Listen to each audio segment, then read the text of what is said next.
Hey everybody, so I'm going to show you how to use the new T7 cameras.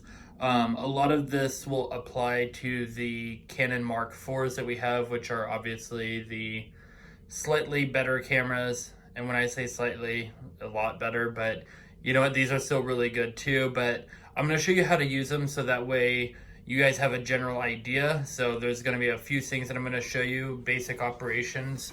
I'll try to keep this within like 6 or 7 minutes, but we'll see. First things first, whenever you get the camera, you should always make sure that you have your battery. So we're gonna open that up right here.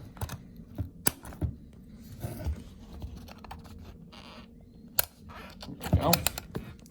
Okay, so you flip that little switch here, and then yes, we do in fact have the battery. That's this black thing right there. And then you'll also notice we have that blue SD card as well. So the SD card is obviously, if you don't have that, then it's not going to save any memory. So we have the two things to get started. Obviously, you want to make sure that you have a charged battery, just like with any electrical device. Okay, so we got that. So we're going to turn it on right here. So, okay, that's on. And we got a nice fully charged battery here. If the display isn't on, what you're gonna do is you're gonna press this one that says DISP. So we turn that on.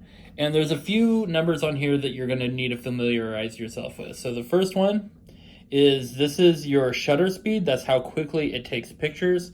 The slower it is, the more blurry your pictures are gonna be. But the higher it is, the more clear they'll be, but it also affects the lightness. So basically, the slower it is, the brighter your pictures are. The faster it is, the darker your pictures are. So you have to kind of find a balance with that. The next one is called your aperture. That's this, or you can, sometimes it could be called an f-stop as well. So f4.0, that's basically how much light it lets into the lens, into the body of the camera. It's like closes basically in the actual lens itself. And then our third number, oh, and also too, the f-stop, it affects basically like how blurry the background is. So the smaller the number, the more blurry your background is, but that means it could bring more focus to the subject. So the higher the number, it means the whole picture will be clear, but we actually don't always want that. Sometimes we want to focus on just the person, and we want the background to be blurry, because as long as the subject is in focus, then it puts more of an emphasis on them. Okay, third number is your ISO. That's just general exposure, how bright, how light. But you need to basically find a balance between all three numbers to get it right. The way we figure out what that is what's called the light meter, and you can actually see it in the viewfinder as well if you are looking through that, but you can also see it right here, and you'll notice that the -3 and the +3, -3 is dark, +3 is bright, 0 is perfect. Basically that's what we want to shoot for, is a 0.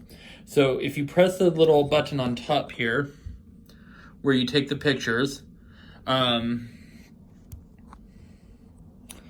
if you don't press it all the way down, because if you press it down, you're going to take a picture, right? And obviously it's super bright because I haven't adjusted anything yet. But if you just barely press it down, you'll see a little line appear under the light meter. So right now, it's actually pretty close to where we want it to be. So what I'm going to do is I'm going to leave the shutter speed at 500. If you're inside, you want it to be at about 500. If you're outside, you want it to be at about 1,000. Okay, so if I'm inside, I have it set to 500. My ISO is actually at the highest that it can be right now. And so how you switch these is if you press this little Q button right here, you can move stuff around. So, so right now we're like pretty much, this is like kind of like a middle setting. So we're at 500. So that's good for, again, inside or nighttime photos. If we're outside, we would change that to 1,000. Okay, and then we're gonna go back, and then aperture again. I might raise it just a hair. Okay, I'm gonna leave it right there at 5.0.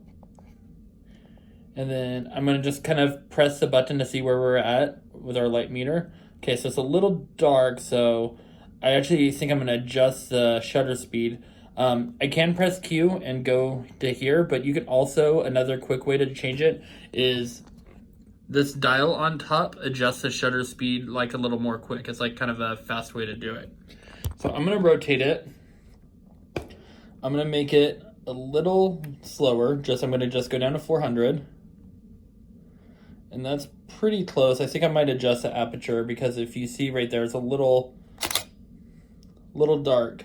And again, right now it's just pointed at the wall. So I'm gonna adjust the aperture one more time. So Q, aperture.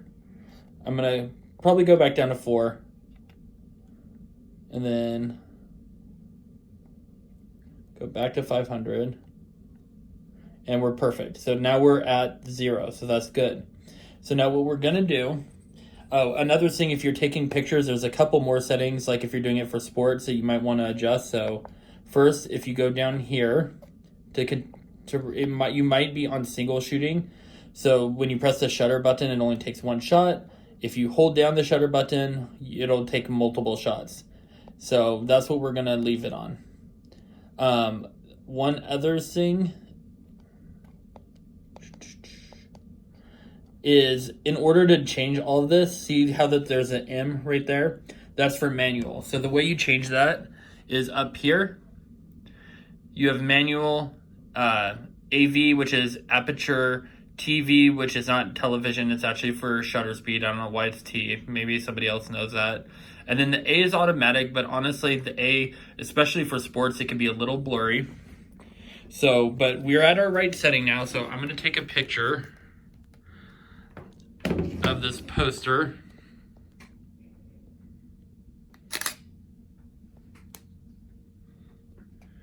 And in order to see your picture, you press the little play button right there. And it's a little blurry, and again, part of that is because I have the aperture and it's not really like, it's more like a subject that there's no actual subject that I'm focused on. If there was a person, it'd probably be a little more clear. But I mean, again, you'll have to play around with it, but that's the gist of how to make the settings in there. Again, if I wanted to, I mean, this is really as like low lighting that we could do with these cameras for these ones. That's why sometimes the Mark IVs could be a little bit better, but for the T7s, this should be all you need. And then I would honestly, if you're like taking pictures like in a class, I would change this from continuous shooting to single shot, because that'll affect the blur a little bit as well. So I would do single shot for just like, regular classes. If you're taking pictures for sports that have a little bit more action, you would want a continuous shot. But that's essentially how you do that, how you make some of the adjustments in order to get like the right lighting and stuff. But if you have any questions, just let me, Eric, one of the editors or leadership team know, and we'll try to help you out. Thank you.